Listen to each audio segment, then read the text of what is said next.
Express Report. My name is Joanne Mbataru. This program takes a global perspective of resounding issues affecting public attitudes in health, economics, education, and arts and culture. To start us off, here are the stories making headlines from around the globe. Instagram co-founders Kevin Systrom and Mike Krieger have left the firm. Speculations following the exit point to tension between the founders and Facebook, which bought the company in 2012 for $1 billion over control. Mr. Systrom, however, has said that the move was to allow them to explore their curiosity and creativity. Facebook CEO Mark Zuckerberg said in a statement that he has learned a lot working with them and looks forward to seeing what they build next. The European Union plans to enable countries who signed the Iran nuclear deal to continue trading through a new payment system. This is following US President Donald Trump's pulling out of the deal in May and imposing sanctions. The system seeks to allow Britain, China, France, Germany, and Russia to maintain legal trade with Iran without encountering US sanctions. The U.S. Food and Drug Administration has announced its awarding of 12 new clinical research grants amounting to $18 million for the next 4 years. This is to enhance the development of medical products for patients with rare diseases. Key diseases that are targeted include cancer and rare diseases in children.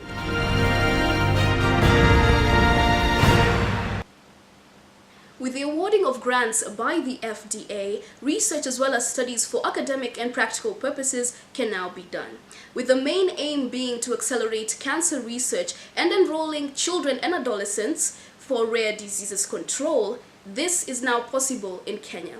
With funding in Kenya particularly, especially with the increase in cancer cases as well as death, this is a good move for Kenya. You can join in the conversation through my social media handles on Twitter and Facebook at Joanne Mbataru using the hashtag #TheExpressReport. And now I can see some of your comments coming in from Twitter. I can see at Kaulu Faith, who is saying, people go to seek for treatment abroad because of good and available medication. This is true, especially with many people going to India. Our correspondent Kelvin Kimaili tells us more as he catches up with Caroline, who had to travel to India to seek treatment for a juvenile disease of the heart. To enhance productivity of a nation, the basic needs of its citizens need to be met. One key basic need is access to quality healthcare. To secure the future of any civilization, the health of the future generation is of utmost importance. Through advancements in technology, training and funding, the healthcare of a nation can be secured. In developing countries, however, the best medical care is expensive and limited. This has led many to seek treatment abroad. Caroline Ngure, a student, sought medical care from India following a complication with a rare juvenile disease. My name is Caroline Ngure, and I was diagnosed with ASD, atrial septal defect, which is a condition whereby one is diagnosed with a hole or holes on the heart. So it was diagnosed in 2015, around October, yes. So at that moment, I had a series of lack of enough breathing. I had a series of getting fatigue all the time. So it started just in a normal way, where something would fall and I'd pick it up. But upon picking it up, I realized that my heartbeat would be so fast. That was in 2015. So come 2016, I didn't take it seriously because I was like, probably it happens to everyone. I decided to keep it to myself at first so that I don't go making everyone around me panic. Then I realized it kept on becoming more and serious as time went by. That in January, I said, it's time now to go get a checkup. Upon going from one cardiologist to another, my dad was actually was advised to take me to India for further treatment. That was in Aga Khan. So Aga Khan, the cardiologist who was working with my dad, told him that he can connect him to a doctor that he knows and refer us to a hospital. Because now it was like, Caroline, the operation can't be done in Kenya, because if it was to be done in Kenya, I'd probably be operated next year or this year because of the long queue that is there and the few cardiologists that Kenya have. My dad was okay with it, and their insurance were okay. In KCB they have their insurance. They told him that they'll take care of everything. They even got us a hospital, paid for the flight, the apartment and everything. So yeah, that's when I agreed to go to India. After I went to India, the operation was successful and I thank God very much. And afterwards, I can say that I've really felt the difference of before operation and after. Before, I couldn't walk for long distances. I couldn't climb up the stairs, and I could do very minimal activities. But now I'm grateful because I can pick a pen, I can walk up the stairs, I can run, I can do as many activities as everyone else. I'm for the opinion that it is good for people to go for healthcare outside the country if there is need be, because one may need specialized care that isn't really offered in the country. Like, I don't think it's necessary that much, because sometimes people may go, and when they come back you find out that they are sick more than how they went, and they even end up dying out of the disease. As opinions lay divided, healthcare is highly regarded in Kenya. For the Express Report, my name is Kelvin Kimaili. And now we are joined with our correspondent Kelvin Kimaili live from Machakos.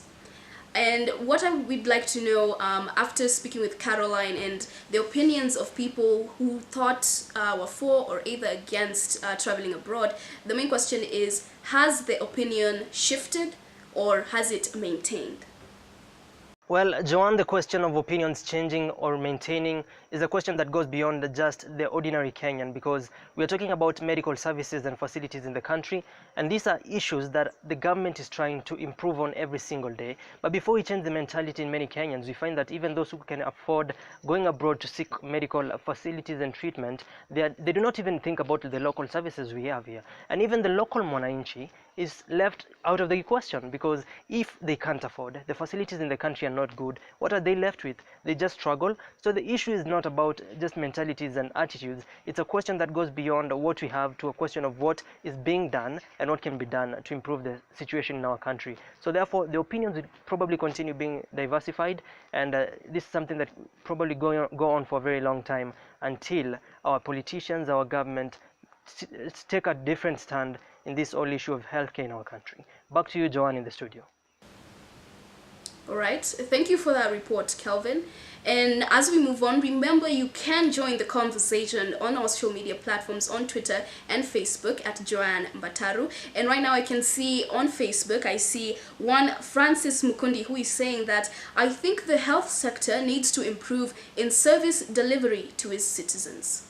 You are what you eat.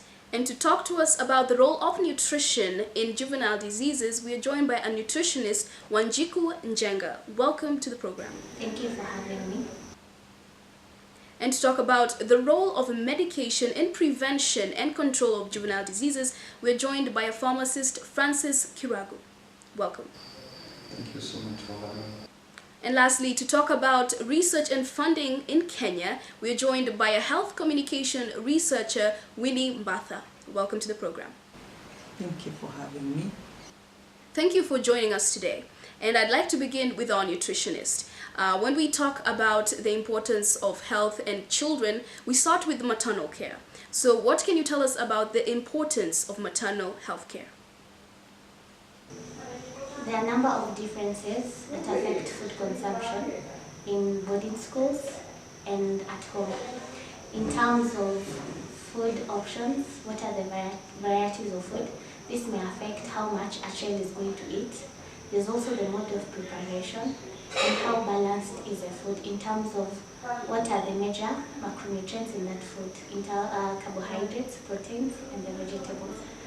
But on the other hand, this does not mean that food prepared back at home is okay. You may find that a child tends to eat a lot of deep fried foods, especially things like chicken. So whenever it comes to following any diet, it is important for you to follow a number of principles. For example, variety. How adequate is the food? How balanced is the food? Is the food that you're eating providing you with enough energy? And are you getting enough nutrients?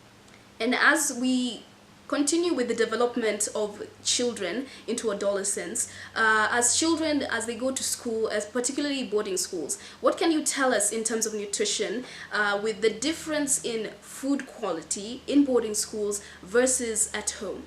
Prenatal and postnatal care is very important for the benefit of both mother and child. For any visit to the clinic before delivering the baby, the objective is always to monitor the health of a child, such that you'll find that the mother will be put on supplements, for example, folic acid. This is to prevent neural defects. It's also important to monitor the weight of the mother to prevent prevalence of diabetes, hypertension, and other lifestyle conditions. Once the baby is born, postnatal care is also important. Immunization is important to prevent any serious illnesses. Also, exclusive breastfeeding is encouraged, and research has found out that it tends to prevent early onset of diabetes among children. And with that being said, when it comes to nutrition as well, there's always medication involved as well. So what is the role of medication versus nutrition? The role of medication and nutrition in disease control is to prevent, to treat, and to rehabilitate the state of the patient. And with that being said, what are some of the stereotypes that exist, particularly with diseases like cancer and diabetes? There are a number of stereotypes that exist in relation to juvenile diseases like cancer or diabetes type 2. For example, we'll find that an individual will be told to give a certain concoction of fruits and vegetables that will cure the child 100% from that illness. We also have religion, whereby you'll find the family will not seek any medical treatment for the child. We also have curses, whereby a family will believe that whatever condition the child is going through, it's because of something that has been done to the family, because of something that they did.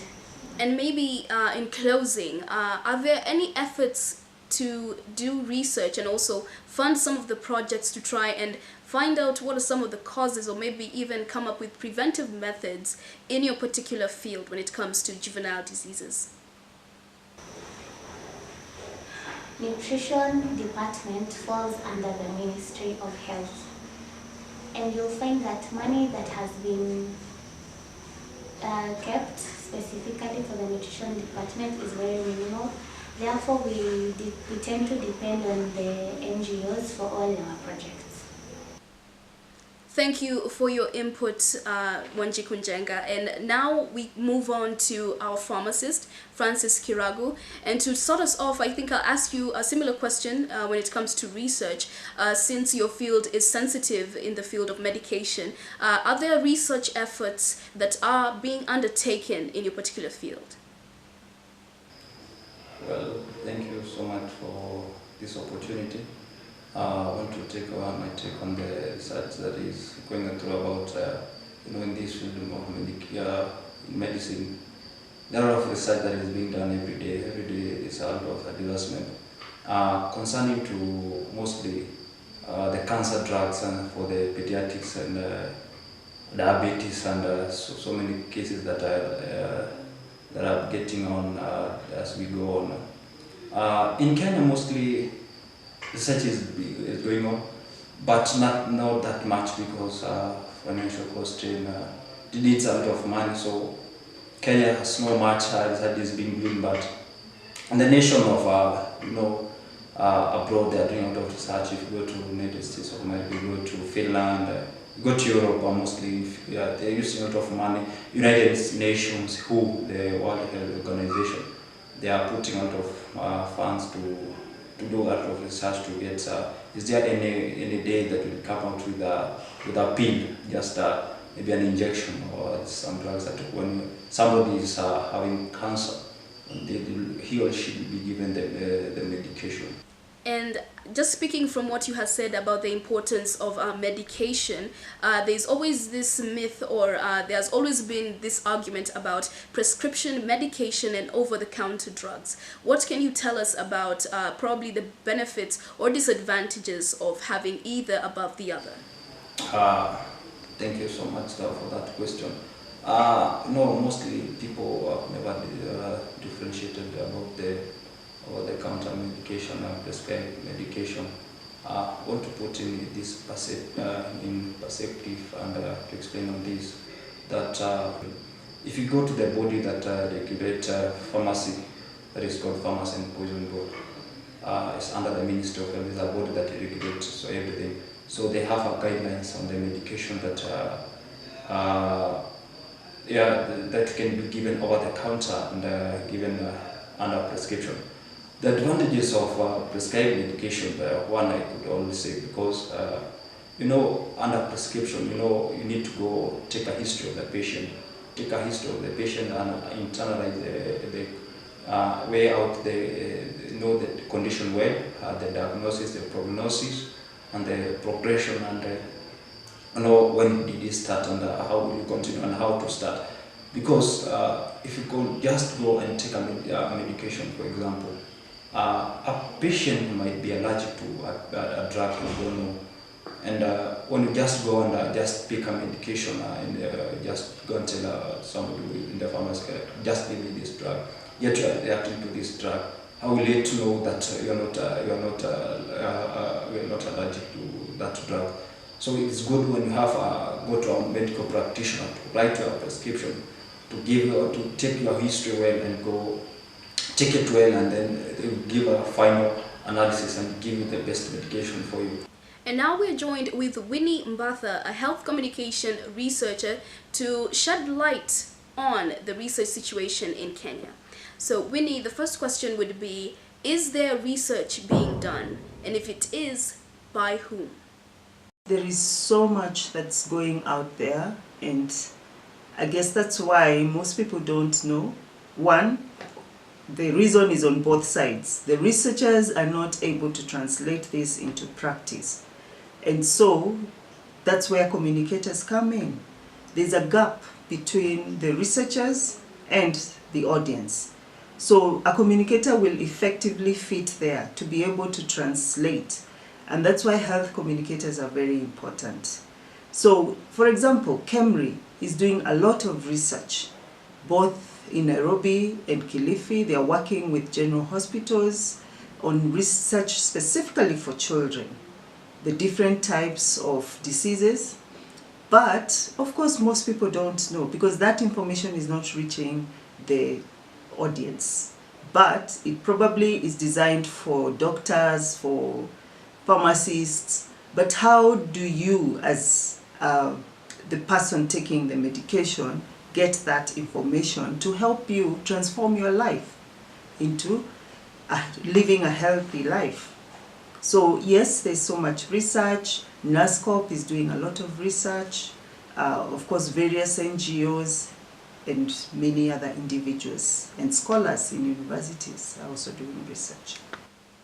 Now, picking on what Francis Kiragu had said earlier, that most of the research is done by foreigners. What do you have to say about this? And do you think the government needs to do more to be doing the research by itself? Well, the government, in my opinion, is doing a lot. And as I've mentioned, NASCOP, NAC, the National AIDS Control Council, KEMRI, they're all government, and they are the forefront to do the research and to reach out to the various audiences. Now, when it comes to funding, most of these, of course, are funded by maybe other countries, and the government also has set a large portion of money to ensure that this research is done. So in my opinion, they're really doing a lot to reach out to the various audiences and to ensure that the research is done out there. The problem is, does it translate to the common mwananchi? All right, thank you so much for joining us, and a big thank you to all our experts who have helped us unpack this topic. And I see your comments still coming in via our social media handles, which are at Joanne Mbataru on Twitter and Facebook. And I see one at Paula Achi on Twitter, and she says that knowledge is power, and as young people, we need to be in the know.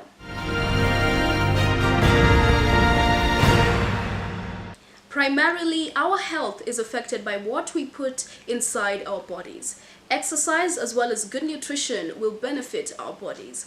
At the same time, we do need to be knowledgeable by accessing information within the parameters that we are allowed to do so. By asking for information, we push for data collection to be done. The government also has its role to play, and so do we. That brings us to the end of the show, but you can continue the conversation on social media at Joanne Mbataru on Facebook and Twitter. Make sure you join us next week on another episode of the Express Report.